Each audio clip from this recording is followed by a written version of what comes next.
Hello everybody, we are back with another 30 and 30 video. Today, in the background, just going to get some CPU versus CPU shootout. CPU rather. Just going to have them play each other while I talk.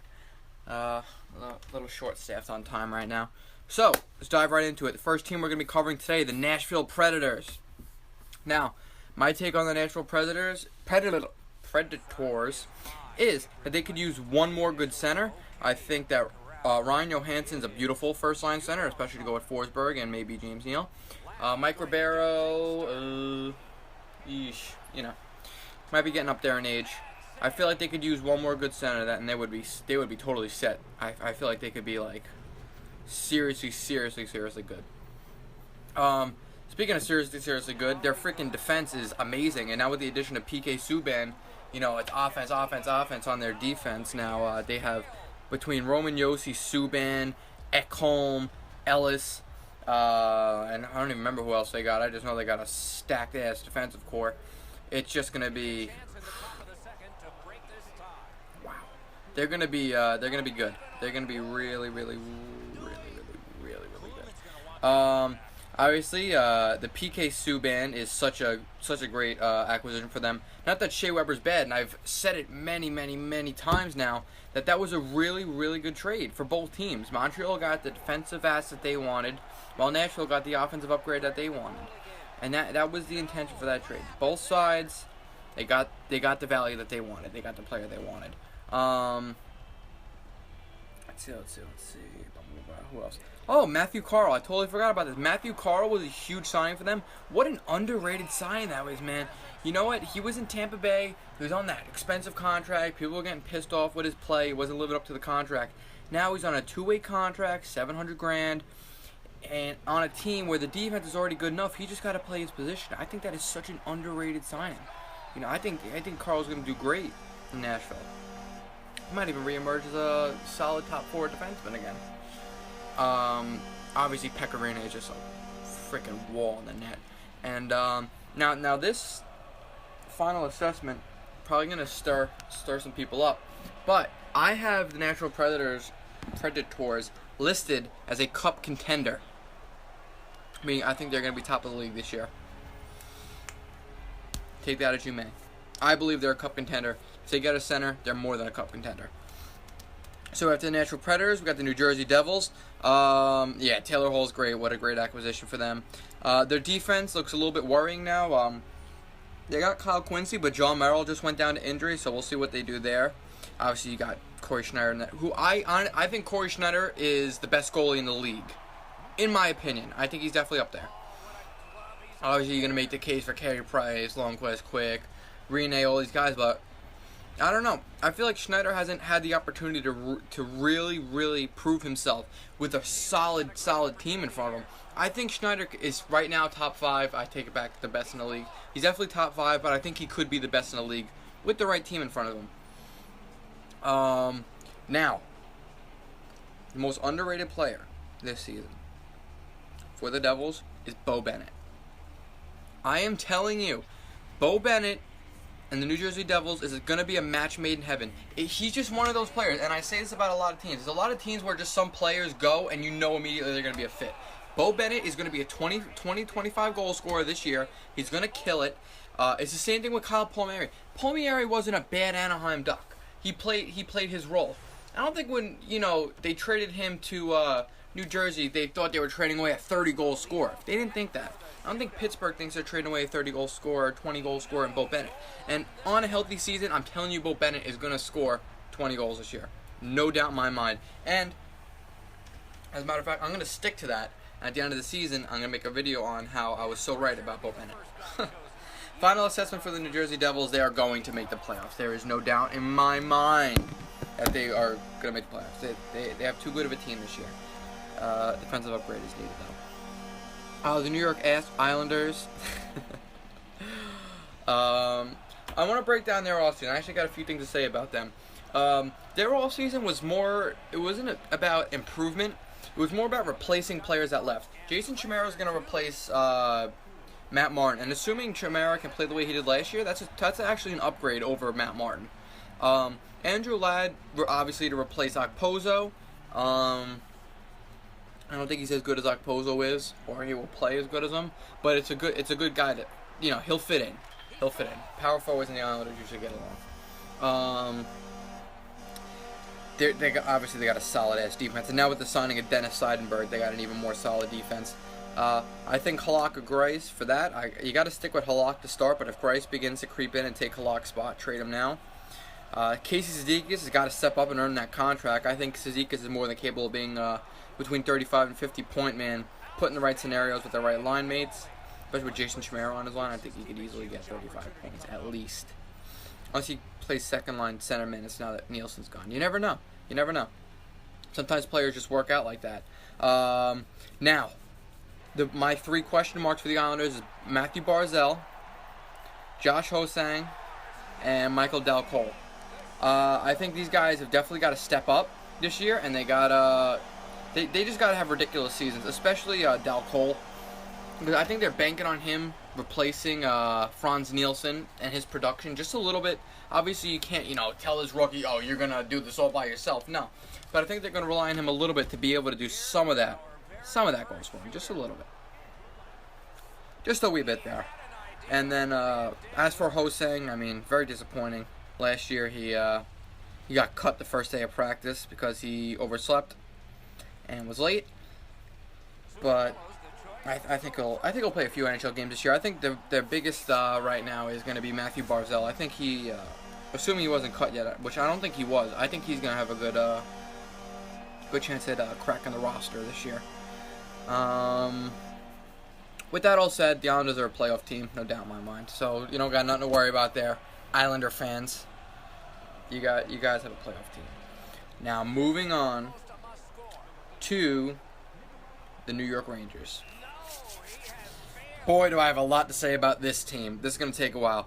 So, first and foremost, I like the way the Rangers look this year. I freaking love it, as a matter of fact.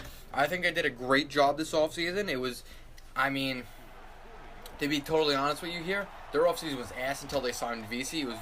I was very impatient during the offseason. I didn't know what they were going to do. I knew they were banking on VC, but I wasn't sure what they were going to do. And they were getting very frustrating at points where you thought, we were just going to tank this year. But with Buchnevich and VC, the team gets younger, faster, and more skilled, which is very important. So Buchnevich is going to be good, man. In a couple of years, I think Buchnevich is going to be top Ranger point guy. VC, we'll see. I got faith that VC will produce and do good. After those two, I think the Rangers got a very, very deep forward core. It showed today they sent down Nicholas Jensen, which was a hard thing to do because that kid is a player, man. Deep forward core. Actually, at first, people were saying Rangers got 3 scoring lines and a defensive 4th line. The way it's looking right now with who they may or may not send down, it looks like the Rangers are going to have 4 scoring skilled lines, which I'll be interested to see how that works. The Penguins basically did that last year. They won them a cup. Rick Nash rebound? I certainly hope so. I think Nash is good for 25 to 30 goals this year. I don't think he's going to score 40. I think it's going to be very spread out scoring. I think all 4 lines are going to get even playing time, especially since they're all going to be scoring. Maybe the 4th line a little less than others, but we'll see. I could definitely see Nash scoring between 25 and 30. Will the defense hold up? Mark Stoll and Dan Girardi. This is Stoll and Girardi's last chance. They got ripped apart last year and a little bit the year before that. You know what? People gave them the excuse, you know what? They got time off this offseason. They should be healthy. Now this is your last chance. You had the long offseason. If they don't rebound this year, I'm losing faith in both of them. As of right now, although I want Stoll traded and Girardi bought out, I'm gonna give them the benefit of the doubt and say I'm gonna give them this year. If they don't produce this year, you're out. We can't because they both have no movement clauses, and they're gonna take up a slot in the draft, in the expansion draft. We cannot have that on this team. The Rangers have too many assets to protect, especially young assets. So I don't know. They got to do something, man. I certainly hope they rebound. I hope they play great. I think Henrik Lundqvist is fine. People keep saying his age is going to be a problem. Guys, he's fine. Relax. Michael Grabner is one of my favorite signings for the Rangers, obviously, aside from VC. Grabner is a great signing. That guy will play his role perfectly. A 4th liner, 1.65 mil cap hit, not bad. Kills penalties, freaking fast, can score, former 34 goal scorer. JT JT Miller and Chris Kreider. I think they're both more than capable of scoring between 25-30 goals. Will they? Probably not, only because, like I said before, all 4 lines, they're going to get relatively similar playing time. There's probably going to be a couple lines that are going to be favored. Like, I can tell you right now, there's a Zibanejad, Kreider, Buchnevich line. If that line holds up, that'll be our first line. And then whatever happens from there happens. I honestly think that Miller, Kreider, and Nash, even I'm going to throw Nash in there, are capable of scoring between 25 and 30 goals. But in reality, because the playing time is going to be so split, and there's so many good offensive skilled players that, 20 to 25 is more realistic for them. Is Derek Stepan truly a number 1 center? I said all postseason the Rangers should trade Derek Stepan, especially after they got Zibanejad. But the more I think about it, the more I look at the Rangers defensive core now, how Clendenning's playing good. All these guys are playing good. The forward core looks good. Stepan looked good in preseason. You know what? I take back wanting to trade him, although we could have gotten you something good. I think Stepan's fine. I think he's a solid 2-way center, and I think he's going to emerge as a number 1 center this year. And obviously, I'm going to say this. My final assessment for the Rangers is they're going to make the playoffs. I don't know how far they're going to go. I'm not listing them as a cup contender. I'm not listing them as an upper tier. I'm just going to list them playoffs right now. They're certainly not a playoff hopeful. They're past that. They're in the middle. They're in the playoffs. Finally, the Ottawa Senators. Ottawa right now is a win-now team, and it showed with that Derek Brassard trade because, Mika Zibanejad 23, Derek Brassard 28. They're looking to get good now. Bobby Ryan's not getting any younger. Norris Carlson, his contract ends soon. Craig Anderson's old. Mark Mathot, Dion Phaneuf, Clark MacArthur, assuming he's healthy. All these guys, they're in win-now mode. They got a solid-ass defense. I like Dion Phaneuf. I don't care how many people hate him. I think he's going to have a good year. Craig Anderson has to hold up. He's got to stay healthy. He's got to, not let age shake him. He's 35 years old. Up and down, like forward-wise, the freaking Senators, man, they got a good offensive core. They're going to be scoring a lot this year. And finally, Curtis Lazar, is he going to break out this year or what? I mean, at least 50 points, you think, for this kid, because he's not bad. Curtis Lazar's not a bad player. It's just he hasn't really seemed to piece it all together yet. Maybe Ottawa's not the place for him. Maybe he gets traded and you bring in another solid-ass player.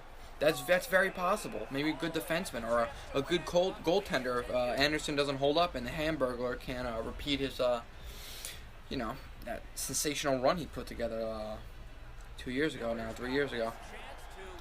But, yeah, overall, Ottawa's looking solid. But even with all this, because I don't trust Craig Anderson, and they are going to have to bank on a few guys having really, really good seasons, especially Phaneuf, Mathot, Brassard, Carlson's obviously going to play great, Hoffman, Stone, Turris, those guys are obviously all going to play really good. But, I don't know, their defense is, although solid and good, there are some things that will worry you, like is Dion Phaneuf going to totally crap out? Will Mathot show his age? God forbid, knock on wood, Carlson, God forbid, get hurt, or, something crazy happen. And Craig Anderson, he's not a kid anymore. He's more than capable of being a good goaltender, but, will he be able to be? So, I'm going to list Ottawa as of right now. This is going to change throughout the year. Because it's going one way or another. Ottawa's either going to flunk or they're going to play amazing. So, I got Ottawa right now as a playoff hopeful. Although, I think they're a playoff team if everything goes right.